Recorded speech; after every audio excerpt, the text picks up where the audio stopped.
Hi, I'm Jim.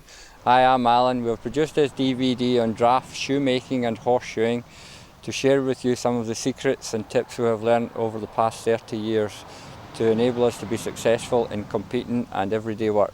This DVD can be viewed as a whole, but is also divided into chapters for easy future reference. Before we start making the shoes, we have to be aware of the range of tools needed. For tool preparation is paramount. You can see here the fuller, the hammer, the stamp, the pritchel, calipers, center punch, ruler.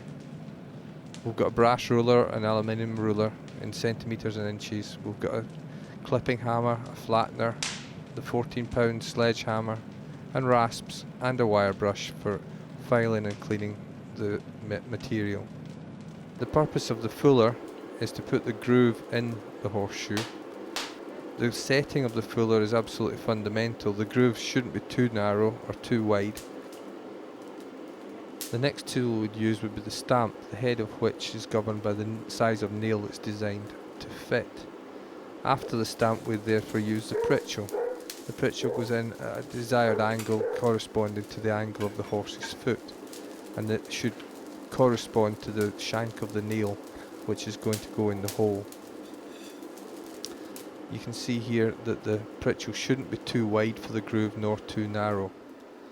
The fuller, when you're setting your fuller, you should set the fuller so that the depth of the fuller should correspond to the size and the width of the head of the nail. Likewise, the head of the stamp shouldn't be too wide or too narrow, and you can see here that the depth is correspondent to the width of the shank of the nail.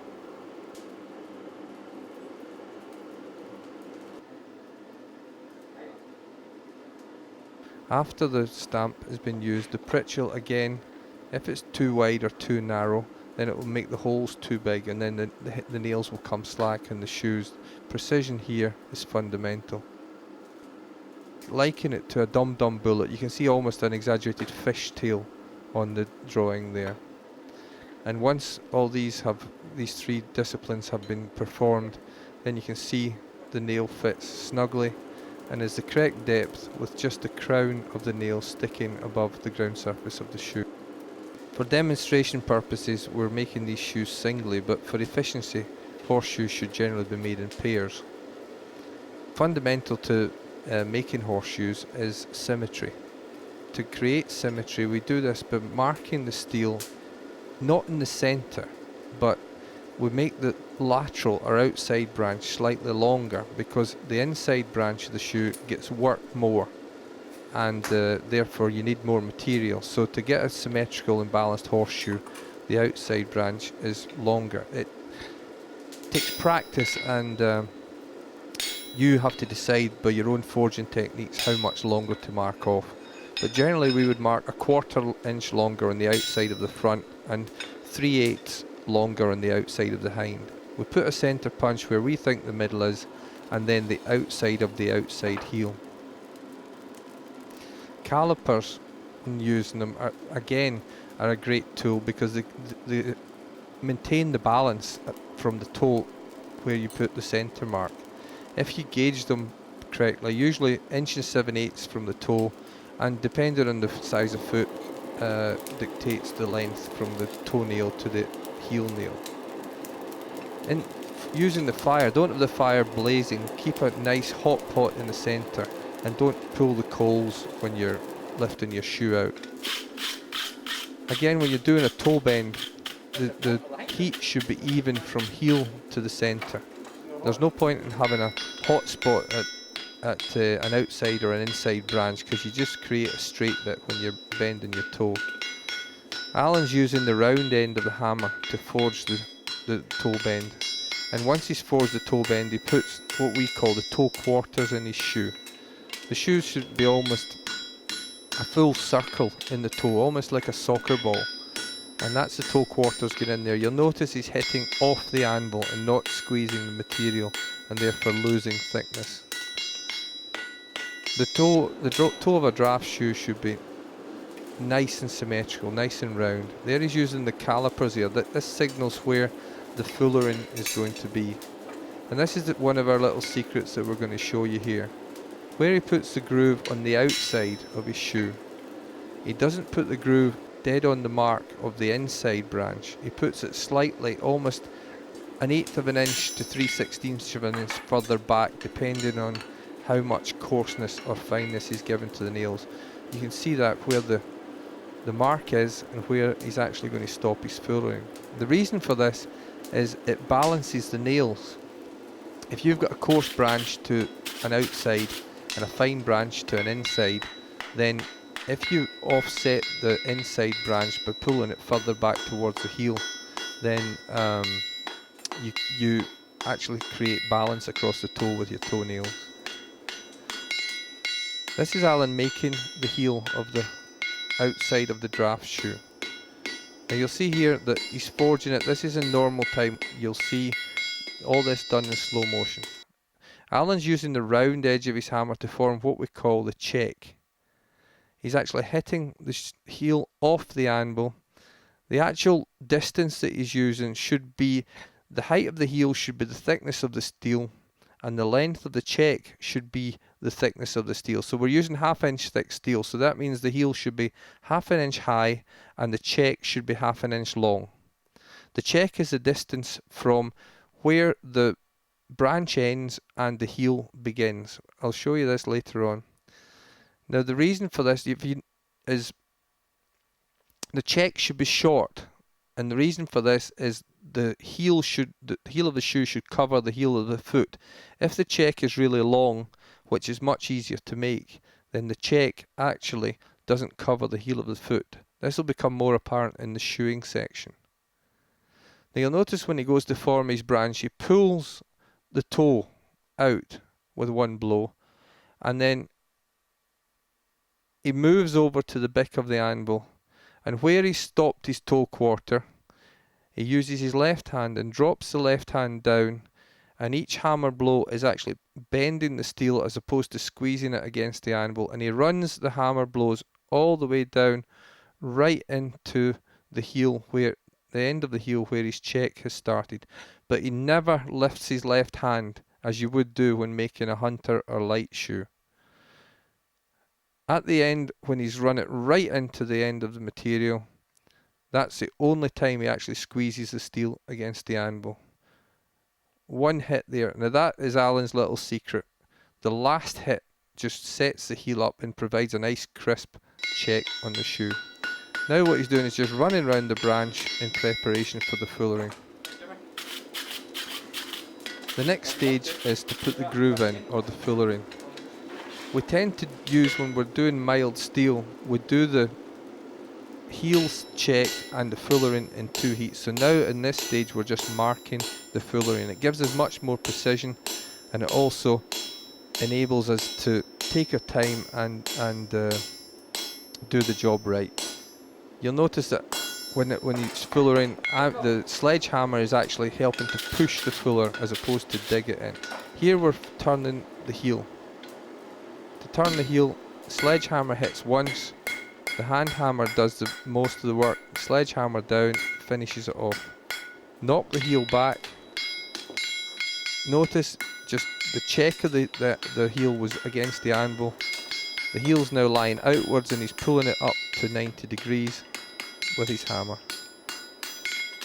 Not just tapping blows, just packing it, a bit like making dough. It's just packing the steel. Now we're going to finish the groove on the fullering, get it to the correct depth before we put the nails in. Watch when he comes to the end of the toe, he drops his backhand down and the sledgehammer hits right in the crown, and that puts a nice straight edge at the start of the fullering at the toe. The fuller is designed in such a way that the edges are right angles, so you get, if you drop your backhand now, you get a nice crisp start. The toenails go in at depending on how what the shape or the angle of the horse's foot is, that dictates the angle that you put the nails in. And then the calipers, we usually set for a standard 18.5 inch shoe, they're set at 2 3/4 inches apart. And if you use calipers when you're making your shoes, you always get the nails balanced. And if you use them at the toe and at the heel, then everything relates to that, and you never need to worry about a shoe being very dramatically off balance that you can't fix it. Whereas if you eyeball it, yes, you'll get them right 6 or 7 times out of 10, but we can get it right this way 9 to 10 times out of 10, which is quite good. Again, this is, watch him go round the horn here. He does not lift his backhand up as you would do. This, if you do this, this eliminates the check. Use your striker. He's got a heavier hammer than you, and making these shoes is very tiring. The striker's going round the outer edge once, and then finishing by going round the inner edge. The inner edge of the steel is where the shoe would come in contact with the sole, and we really don't want this. Here we're cheating a bit and using a flatter. In some contests, flatters aren't allowed. This is the inside of the front shoe. Now what Alan's doing is compensating for the distance that we marked the shoe off centre. Again, we're going to show you this in slow motion. This is it in real time. What he's doing now is he's half forming the quarter on the heel, because if you've got a horse, a draft horse with, we call them hooky in heels, then if you don't do this, that portion at the start before you turn the branch, you can't do it at the end. So here we have the whole branch again in slow motion. Look at the distance. Alan's packing some into the outer edge of the outside of the heel. Then he's gauging the height of the heel and the length of the check.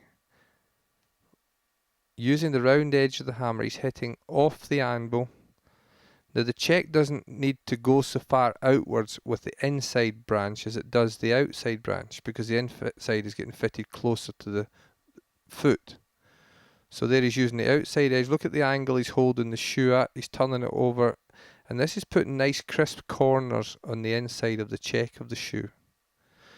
Now he's going to form the heel quarter of the shoe. If you put this portion in at the start, this is what I was discussing earlier on.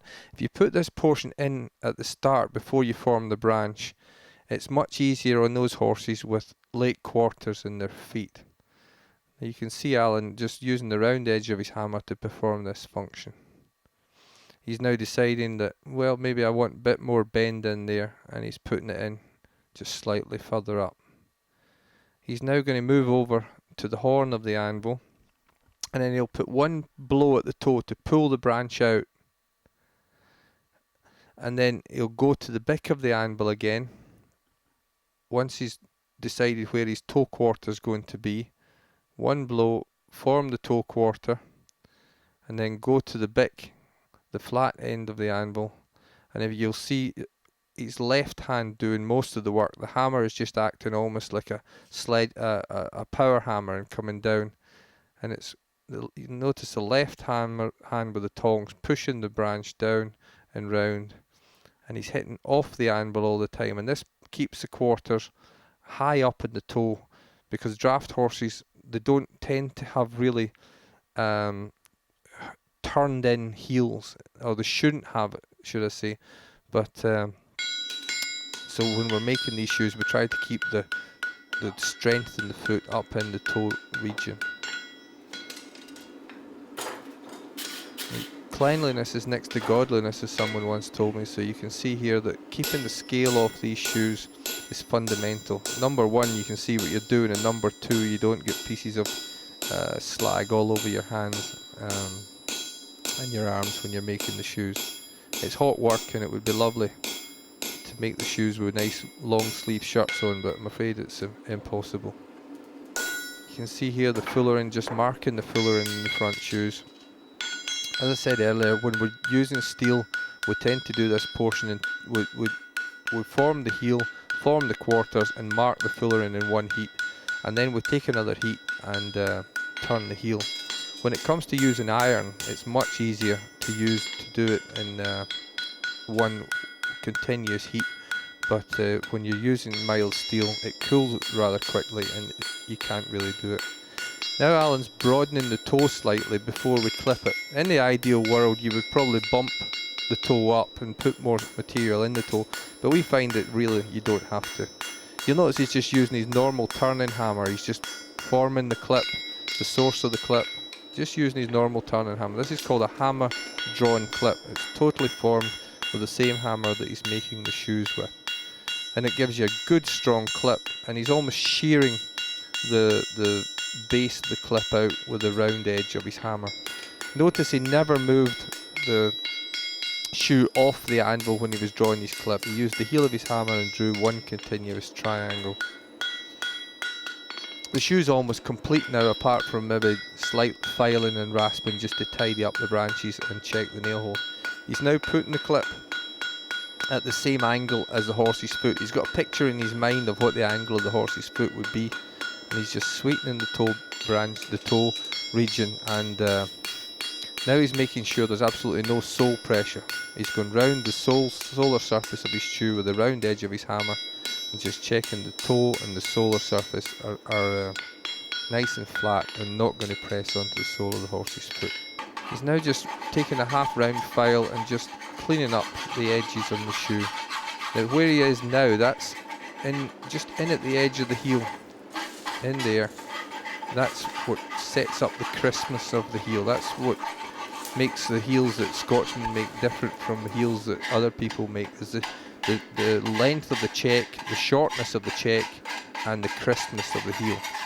And putting the sharp end of a half round file into the heel like that just defines the heel.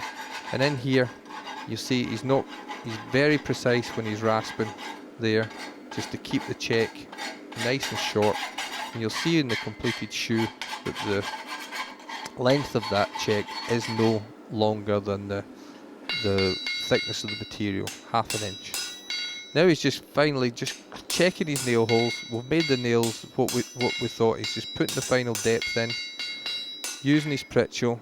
There's grease behind the anvil there. That's what he's dipping the pritchel in, and you can see that we just use ordinary saddle soap, and you can see now that the nail fit should be nice and snug, and the crown of the head of the nail just sticking above the ground surface of the shoe, and you can see that the groove corresponds exactly to the shank. Now we're now going to demonstrate making the hind shoe. This hind shoe is made from iron as opposed to mild steel. You notice Alan just giving one bump in the toe just to pack a bit extra in there. Now doing the toe bend for the hind shoe, to farriers amongst us, it's the hind toe, the coffin bone, the bone inside the foot, is slightly more pointed than the front one. So therefore the corresponding toe is slightly more pointed. It's a fairly obvious thing to the farrier, but what he's doing is a similar toe bend to the front, symmetry, but working off the centre punch mark. You'll also notice we put a centre punch mark on the outside of the outside heel of both of the shoes. This lets us know at a glance whether we're dealing with the outside or the inside of a branch, so that we don't try and make the shoe for the wrong foot.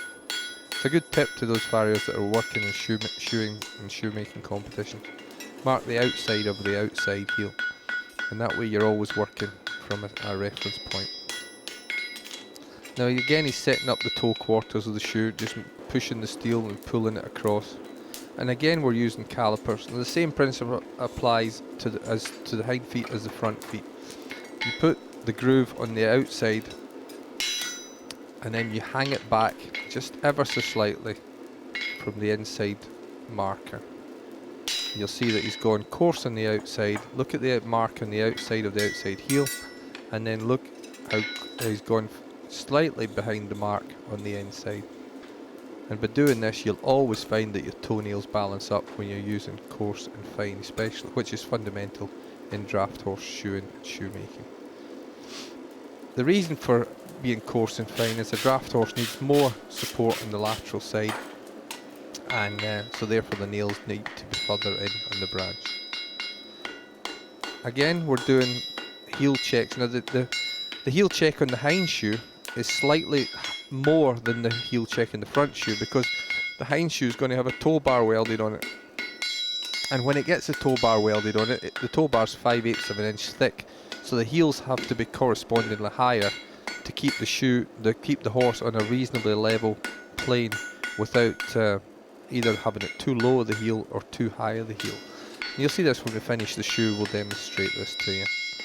The high heels in the hind shoe are much easier to make because you've got more material to work with and you're turning more material over. Now you'll see we're going to do this whole branch, fuller it, nail hole it, turn the heel in one heat. This is the way my grandfather, my father and all the old farriers used to do it, and but we discovered about 25 years ago when we were having to make these shoes in mild steel that to do the branches and the mild steel ones in 2 heats gave us much crisper heels. Although we can push ourselves and do it, you'll see from the iron and is nice and soft and the heat's been retained much longer in the branch that we can quite easily do the whole operation in 1 heat. I do know that some of my peers that used to make fun of us at the Highland Show when we did this in 2 heats because we were breaking with tradition. But we stuck with it because we found that we made better shoes because of it.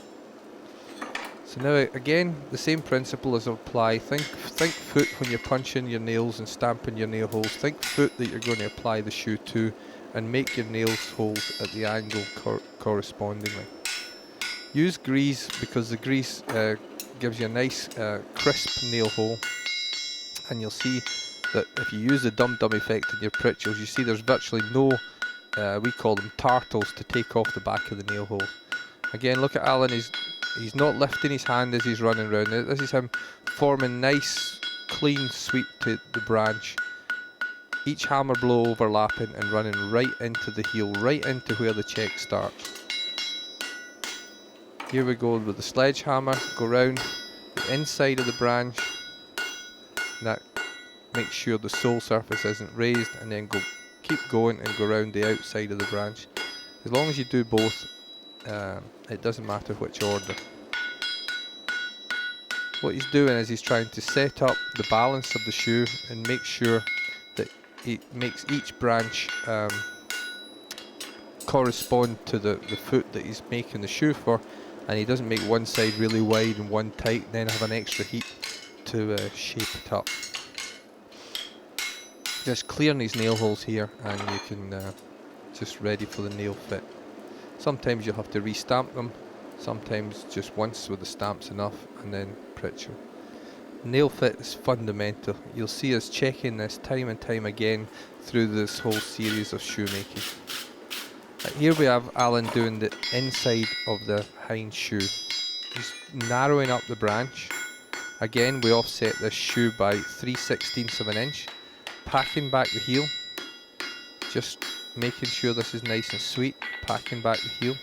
Now he's doing his check. Round edge of his hammer. Inside branch, outside branch. Now forming the heel quarter with the round edge of his hammer. Pull out the toe.